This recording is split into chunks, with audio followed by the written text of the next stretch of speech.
Thank you, Amy, and the good folks at the NC Folklife Institute for this wonderful opportunity. Again, my name is Cardo Grant, and it was not until having a conversation with Ian, who was doing an interview with me, I was reminded that my love affair for gospel radio started very young. I was 5 years old when my mother sent me or gave me it was a blue solid state Hong Kong radio, FM radio. And I spent most of my time in the backyard just listening to that radio and wanting to meet these individuals so much that I decided to break the radio wide open so I could see the people inside. The good news is that we don't have to break anything today. Those voices, similar voices, are here. This would have been the sound that I grew accustomed to. So we're going to take a trip through gospel music and its heritage and its history in the Piedmont.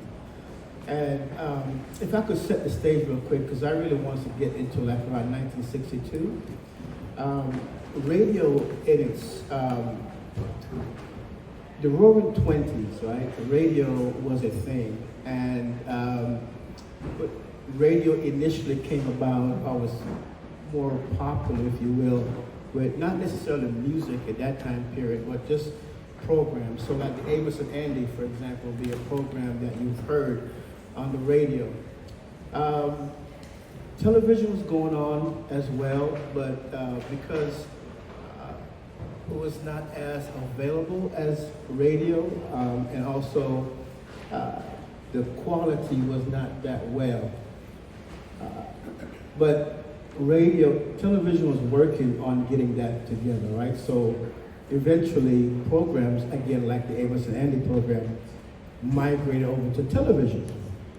Because by that time, television was in everybody's home, the picture quality was much better, and so it continued its success in television.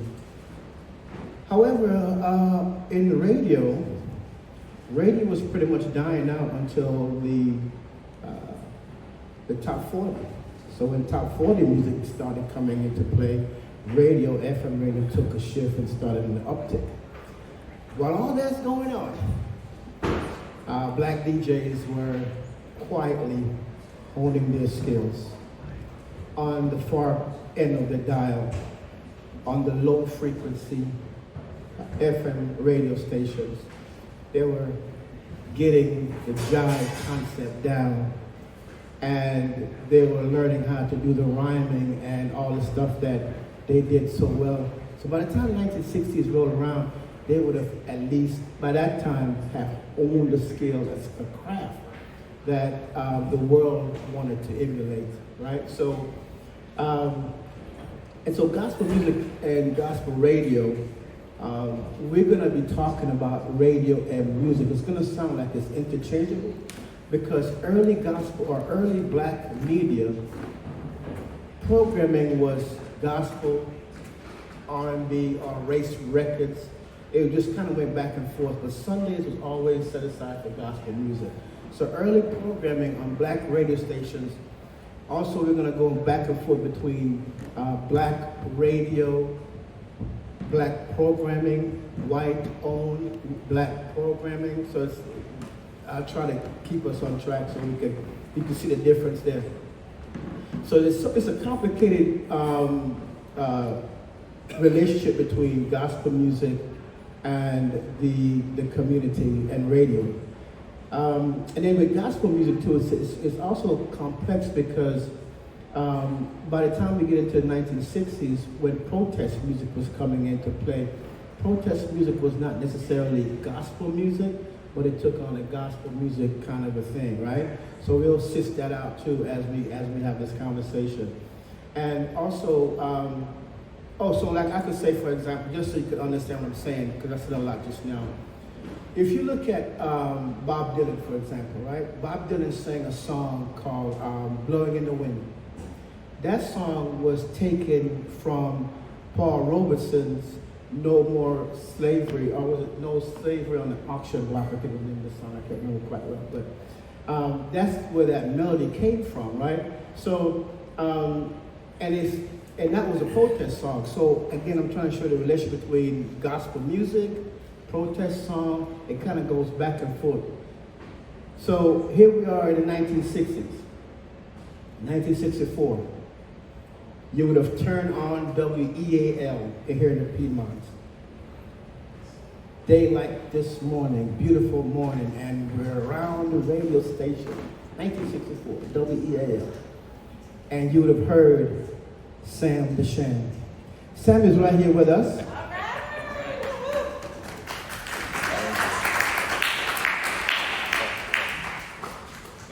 Sam, would you introduce yourself and as you would back in 1964 on WEAL?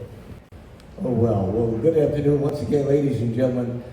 Even though I host the nationally syndicated oldie goldie black gospel radio show now since for the last 33 years, it's called Gospel Gems, heard on a number of radio stations. Some of the owners and managers are here today. I wasn't always a gospel announcer. Used to be old Sam the Sham, Sam the Ripper, the ladies' personal honey dripper. You understand? Thank you, Lord, for saving my soul. But anyway, Cardo said he wanted me to start out the way we did on the rock and roll show with a great big shooby-dooby-doo. And how do you do? Hello, everybody. Old Sam the Sham, back on the scene with the record machine. In and out and all about, up and down and all around. Knocked in the head and laid out for dead. Now I'm back. The only cat that ever did it and got away with it. We're going to be in and out and all about for the rest of the hour. Get on that telephone and call and tell a friend. Talk to you soon.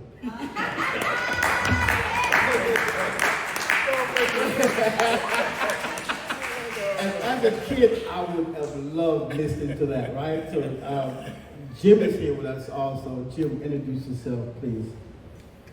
Well, ladies and gentlemen, my name is Jim Starr, President of the National Black Radio Hall of Fame, Greensboro Chapter. My career in the radio started a long time ago in Patterson, New Jersey, with the help of Mr. Mel Good, who was the first anchorman, ABC News, World News in New York, gave me my chance to get into broadcasting, and that was where I started to go elevate my career. My career took me a lot of places in radio, different markets in radio, and I got a chance to work. My first radio station job was with the Verstandig Broadcasting Company in Washington, D.C., where I became an overnight announcer. That was my first stop in radio. Then from there, I went to Mobile, Alabama, worked for WZBA, Bay Country, 104.9. And from there, I left and went to Sumter, South Carolina, and also Florence, South Carolina, and worked for a Cumulus Broadcasting Company for many, many years. And from there, I ventured on to a great station in Nashville, Tennessee, WBOL, the Mighty 147. If you heard of Oprah, you know Oprah Winfrey got her first job at WBOL. It was an honor to work there because I followed the footsteps of Oprah Winfrey. And now here I am, I was inducted into the National Black Radio Hall of Fame. Also, I was inducted into the Who's Who in America. And also, like I said before, President of the National Black Radio Hall of Fame, Greensboro Chapter. All right.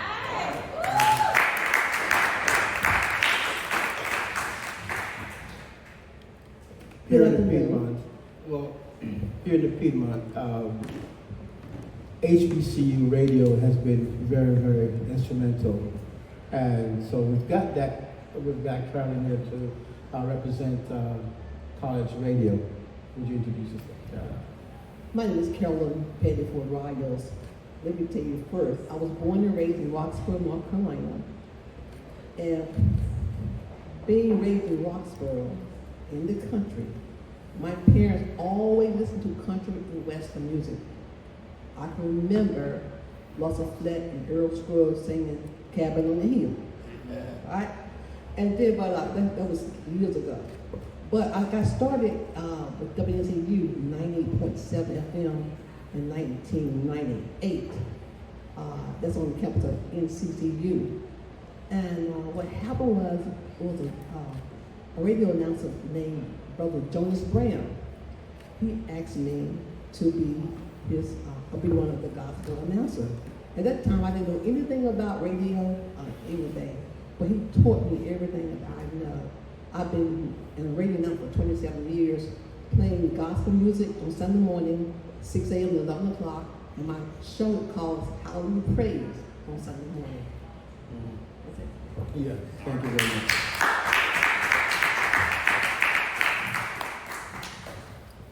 Thanks for the introduction. So, Sam the Sham got a wonderful story. He didn't mention it, so I wanted to circle back to that. The making of Sam the Sham. And the same thing with Jim Starr. They both got excellent stories about how DJs, because we're going to kind of shift into how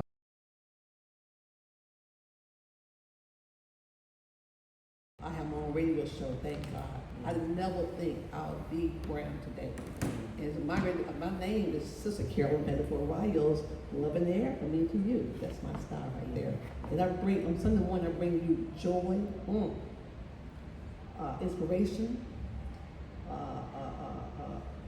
just inspire people. That's for me. And like I said, I got my own show, and it's freelance. Do whatever I feel in my heart. So anyone could answer this one.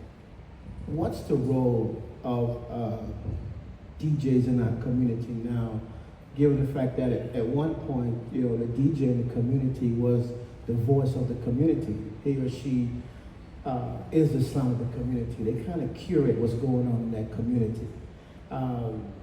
Has that changed? I think it certainly has. One of the things that helped to kill radio in general over the years was 12 in a row when they took all the personality out of it. We were talking about Wolfman Jack. People turned on the radio to hear Wolfman Jack almost as much as they did the music. But 12 in a row, I was in the Army in Albuquerque, New Mexico many years ago, and I worked part-time at a little top 40 station out there. And I remember, I think about 1970, when the Drake format took over. And it was all about, it's not about the personality on the radio, it's about the radio station. So, we sat there and sang records. The same thing computers can do today. Back during those days, if a popular announcer got fired, the community would rise up, Nowadays, they come and go and they never miss them. So I really think that's one of the things that has really changed so much. The other thing that really concerns me, back during those days, I had the John R's and the other announcers are sort of pattern after. Prince Ike behind the mic, get my style. These young announcers nowadays have nobody to copy, to get a style. You talked about no style, no personality or anything. Can I say something? As for WCU, for me, because once upon a time they said the music makes the radio, but really for us, the personality. Because we have played this recorded music. No one comes in, and the radio went down. But that personality, you there, if the rating goes up.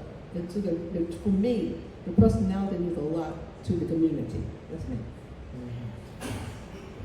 How did... I'm sorry. One of the things, we actually got the license to build and operate Blowing Rocks radio station up next door to Boone up there in the mountains many years ago. And one of the things I had my staff to do really a week before we signed on the air was get promos and all from everything from the audience to businesses and all. I found out one of the best ways to get an audience is make the people the stars of the show. So you couple that with personality and, it works. And I was taught also to try to engage your audience. And as for my show, I have segments like roll call. What is it? Roll call. Like you love train roll call, something like that. Love train roll call. Someone that kind to you, have a segment, I got a different kind of segment, or shouting good time segment. So let's engage in the audience. That has really helped WSU a lot. So you guys are talking about, and if I understand correctly, that there is still a space in radio now for personality. And you're saying also that no one is there to copy anyone's style. So it seems to me that there was a time period when copying a person's style, that person's persona was a thing. If that's the case, I'm curious, have you, either one of you, had to train a white DJ to learn your style? And then how did that pan out for you? Well, I never did get a chance to train a white radio personality. I worked in that industry. I only worked 2 R&B stations in my life. I started out working in white radio stations and ended my career with that. But training someone, I did train several people in the broadcast industry that went on to accomplish a big career in broadcasting. I'm so proud of some of the folks that I see worked on ESPN that worked with me back at the station at WVOL in Nashville. Went on to pursue a great career. And that made me feel good to have a young man, a young lady that I trained that went on and said, okay, I'm gonna branch my career into something great in radio. And that's really is a win reward for me as training someone to see they really did love the industry. Now, I personally, on a personal, I really do love radio. That's my heart right there. I love radio because when I'm behind the microphone, I make my listeners feel like they've been knowing them for years. I make them feel good. Because it's certain things you say, certain songs you play on the airwaves will trigger someone's memory. Say, oh wow, I gotta call Jim Starr and say thank you for playing that song. We go back to the year of 1964 with the Four Tops on WBL, the Mighty 147. And that was I did mornings at WBOL for several years. And I had the #1, I think I showed you, I sent you the picture. I had the #1 station in Nashville and also in Tennessee. I beat out one of the top radio stations, WDIA in Memphis, Tennessee. That station had been #1 in the market for many years. So when he brought me to Nashville, and Mr. Heidelberg, who owns the WBOL, he said, Jim Starr, can you do me a favor? The ratings was down 1.5 when I came there. And I told him in his office, I said, listen, I'm gonna have a winning team to support me because one man can't do it. So he surrounded me with good announcers that we hired, and we took WBOL to #1 in Nashville. That's how I got that award that I showed you, being the #1 station, and people couldn't believe it. Other radio stations was trying to take me away from WBOL. I said, no. I'm staying with WBOL here in Nashville because this man gave me an opportunity to come in here and program this station at #1 in the market. And that was a winning attitude for me, a winning reward. I taught some, most of them, like Jim, most of the stations I worked at over the years have been, quote, white stations. But in teaching people how to do radio, for years, for 19.5 years until COVID set in, I produced a little kid show. It really wasn't a kid show, it was an adult show. We played everything from The Temptations to Willie Nelson and all in between. But it was a little show that we taught our community youth how to be little Sam the Shams. And most of the kids were, of course, white and all, but it was the greatest thing in the world for these young folks because everybody can't be a football or basketball star or the greatest in the school band. So what we would do, we would get it set up with the superintendents who took out all of the bureaucracy from the principals who would see us a lot of times as an extra chore. We would go into the schools, we would ask the principal or whatever,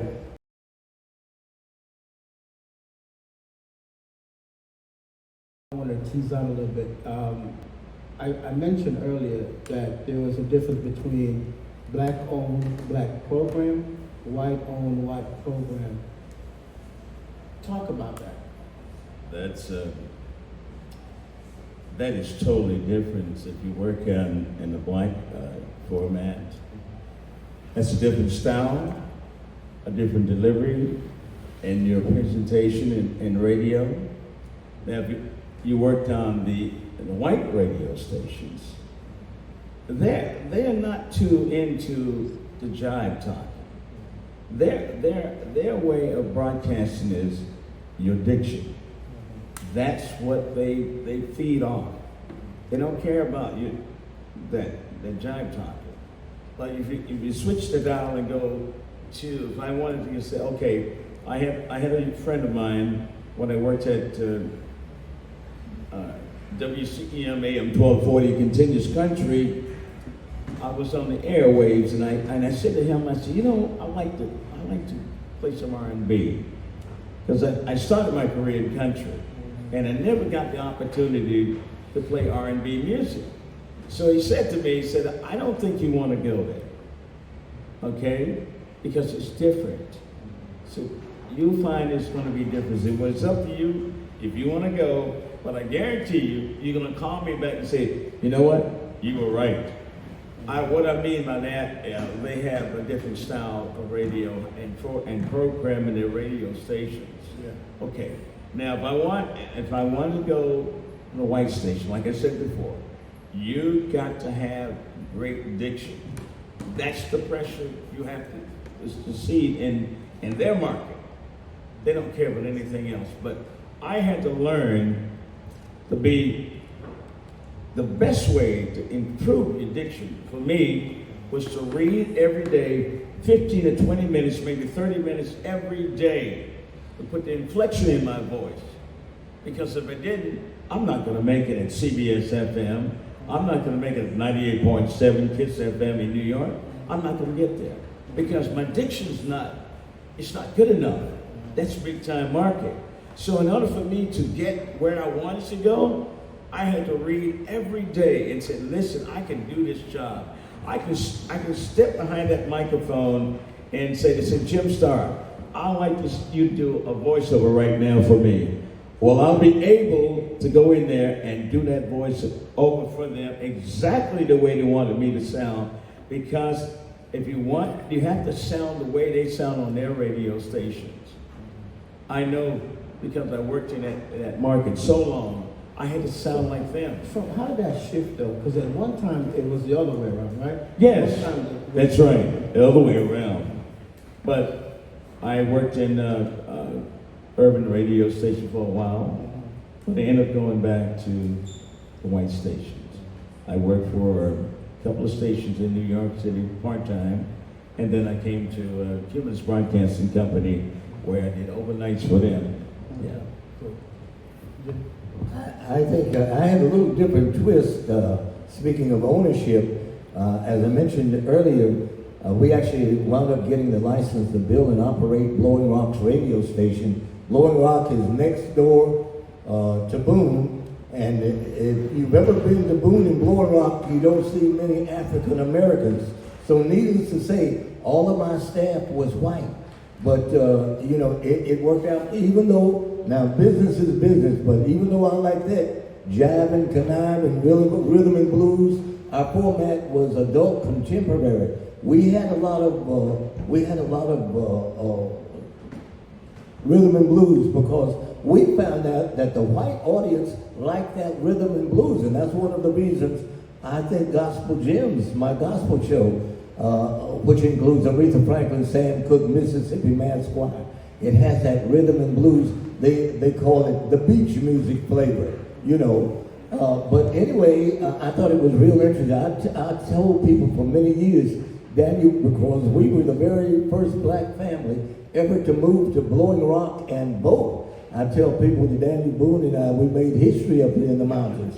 We were the very first one ever to move there and vote. But they really treat. I told my wife when we moved there, when we got the license, I said, we're only going to stay 3 to 5 years. 39 years later, I'm just leaving. So interesting. The same thing, Carol. What do you think? I want to feed off what Mr. Starr says. For me, when I first started, I had a speech impediment, and I talk fast. And so Brother Brown told me, he said, you need to go just take up an accounting class or something. So I went to NCCU. I had people just tutor me to teach me how to really talk and articulate. Because I wanted to be professional on the air. I want people to understand what I was saying. So I did a lot to prep myself to be where I am today. Yeah, that's so interesting. And it seems like there is, if I'm hearing correctly, that there's a lot of work that you're doing to bring yourself into this market. And we mentioned how complex radio is. At one time, people was trying to emulate your style. Now it's the other way around. So then my question has to be, being a DJ in the Piedmont now,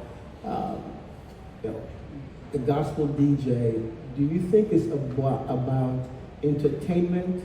Is it about style? Is it a ministry? I think it's a ministry. So we don't know. You're not focusing on getting a particular style in gospel music. I think as far as I'm concerned, on my nationally syndicated radio show, and we're on at least 78 stations, plus the World Wide Web, it's more of a ministry. Now, I realize in business, and even in gospel, you have to make some revenue. But it's really, even on the way off, we tell people, because I am a believer, we tell them how to receive Jesus Christ. Now, the devil didn't like that, but he can live with it or die from it. But anyway, we look at it as a ministry. WNCU is a member-supported radio station. That means we're not commercial. And we'll tell you this right fast. The federal government cut us out 50%. So in the month of August, we had tried to raise $400,000. But let me tell you, people love WNCU. We almost got our $400,000. Somebody care about the radio. Yeah. That means, thank you, Lord. They do care. Radio is very important. Seriously, it's so important. Somebody cares about it. She loves radio. I love it. Yeah. We all love radio. Radio, may I say this? Yes, please. Radio has been in the forefront for a long time, working with our communities. But you know what I notice now? Radio don't serve the communities like they used to anymore. Mm-hmm. Back in the day, it was all about the communities where you can turn on the radio, your favorite radio station, get the information you want to hear. You don't have that anymore, and that's what they need to bring back into broadcasting. Carolyn, you're right. And I think WNCU, we're worldwide anyway. The WNCU.org. And I want to say this real quickly. I went to the Holy Land 2023, and I downloaded and I found WNCU 90.7 FM in the Holy Land. Mm-hmm. We are global. Global. I guess one of the hazards of the industry when it comes to broadcasting is the fact that professional jealousy, one thing, I remember I went back home to Morganton. I wanted to go back home because my parents were getting older, and so I wanted to go back there. And even though I was an administrator at the community college there, I got a little part-time job on the air, and I messed around. I was on the air. Sam the Sham was rocking, and apparently professional jealousy set in, and I got fired.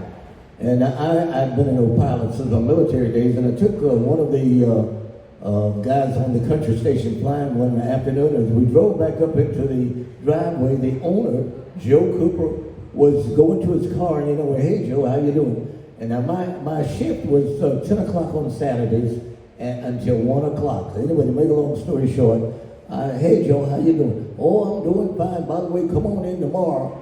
And after that, so-and-so will be taking your shift. I looked at Ernie, who was sitting with me in the car. I said, Ernie, can you believe I got my, fired?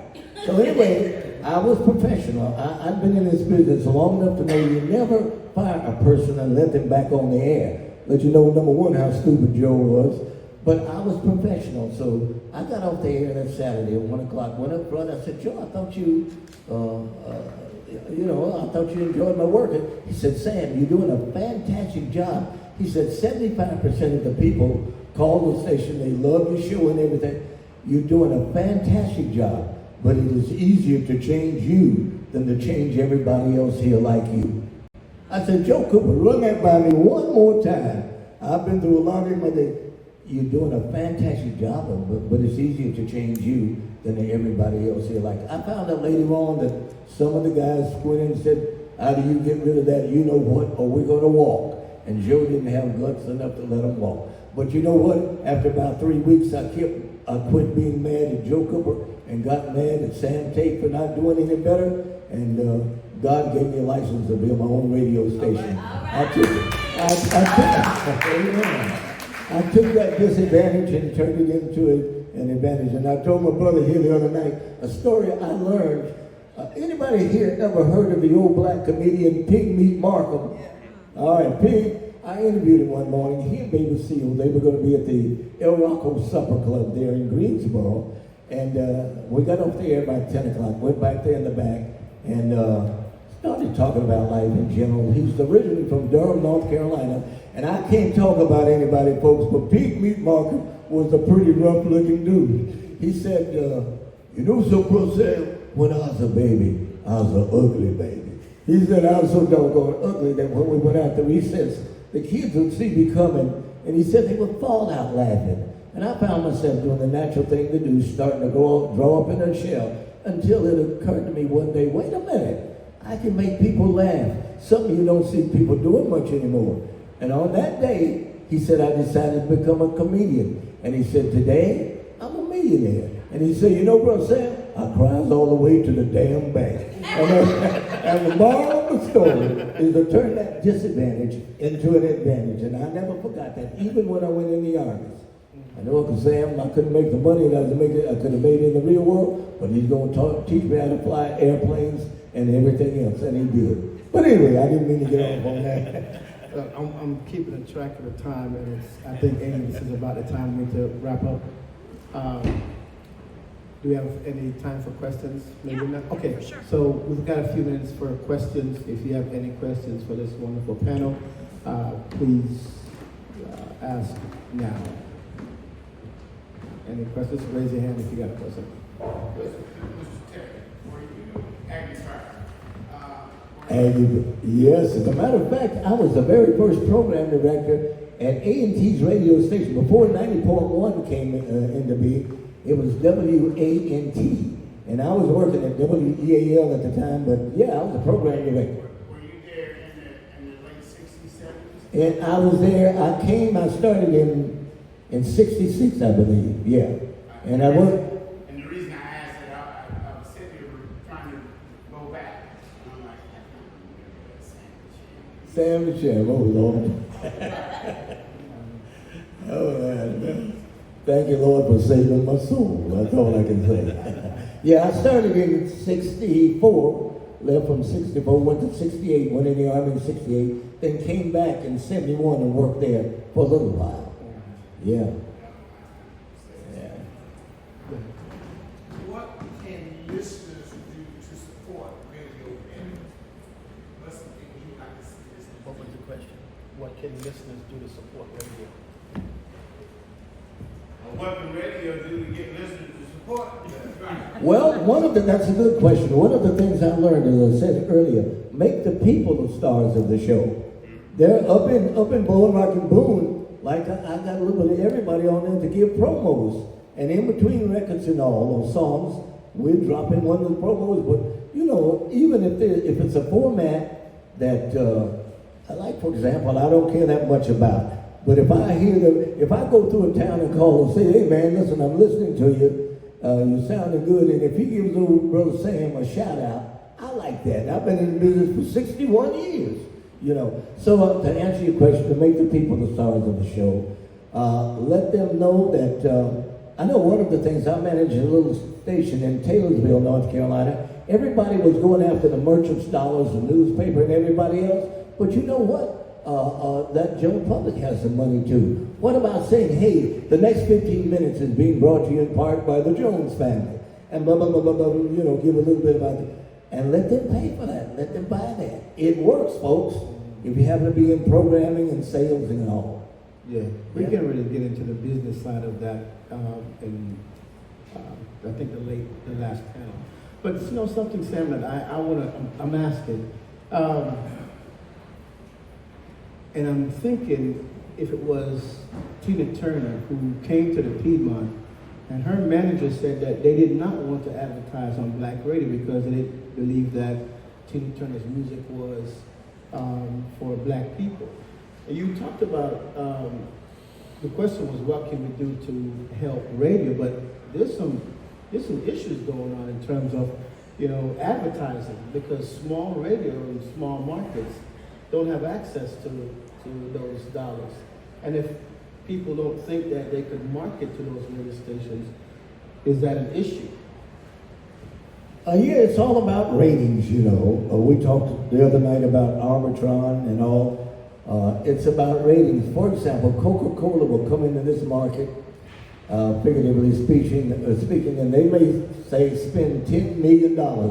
Well, the number one station will get the biggest piece of the pie, number two will get the smaller, and number three will get the smaller part, and number four, the crumbs that were left will be divided between the other stations. Most of the number one stations are FM because of the mere fact it's FM, you know. But that's why ratings and all. WVOO is the oldest radio station, black-owned radio station in the South. WVOO is located in Columbus County, North Carolina. Columbus County is probably within the top 5 of the poorest county in North Carolina. How is that radio station going to continue in that market? Well, one thing they can do is, if they haven't already, go internet. You know, why own a station where all you cover is 2 or 3 counties around when you could be around the world with the internet? A station like WVOO is a niche market. It only really deals with that community. You're competing against iHeartRadio and Sirius XM and all these other industries that's online. Do you think there's a market space for that small niche community on the internet, that they could make money and continue to be successful in that market, in this arena? Well, I think one of the things we need to do as, quote, black radio announcers, we need to start sounding more professional. We were thinking on the way down where the guys were talking about the importance of our diction and all, the importance of doing air checks, for example. Now, sometime in Solid Lee, back there was talking about he did an air check, he insulted one of the announcers. Well, let those announcers hear themselves as other people hear them. It's about competition, but in black, especially gospel radio, we've had a stigma of being unprofessional sounding. But the other thing is having a good taste for music. You know, our thing was, even with gospel gems, it's oldie goldie gospel. And somebody asked me not too long ago, Sam, why did you do just oldie goldie gospel? Well, I wanted to syndicate Sam the Sham many years ago, folks, and wanted to go to New York and different places. But I was in my own studio, my production studio one day, and I guess it was the Holy Spirit impressed upon me. God wanted me to syndicate, but he wanted me to syndicate his gospel, and he told me, I want you to do oldie goldie black gospel. I'm glad I listened. I thought Sam the Sham had a little audience back during those years. There's nothing compared to the audience that we have now around the world because of technology and everything else. I was in Central America in Belize some years ago, went down to help a pastor set up his radio ministry, and scanning the dial, listening to Brother Sam Tate and Gospel Gems on the internet. I couldn't wrap my mind around that harlot compared to where I came from.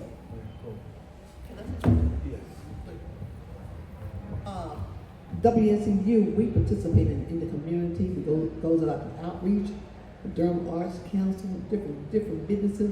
We connect with those. So they help us out a lot also. Well, I'm hoping that you'll stick around for the next panel. We're going to really continue this conversation, and then finally we're going to kind of button this all up with the economic side of radio and how some of these radio stations are going to survive. The vice president of WVOO is here with us, so it's going to be a great conversation. So thank you so much for participating again. Thanks to Amy and her team and the good folks here at the North Carolina Folklife Series for providing this very important platform where we could just kind of talk about just some of the things that radio stations in rural North Carolina is dealing with, and we're trying to get some exposure so that you could know who they are. And I'm challenging you to sometimes tune in. I think every station is on the internet now that's here. Just tune in sometimes. If you've got the Alexa device, she'll pull it up for you. But tune in and listen to these amazing gospel radio stations. Again, thank you so much, and I look forward to seeing you at 12 o'clock. So let's stay right here. Don't go anywhere. And 1 o'clock.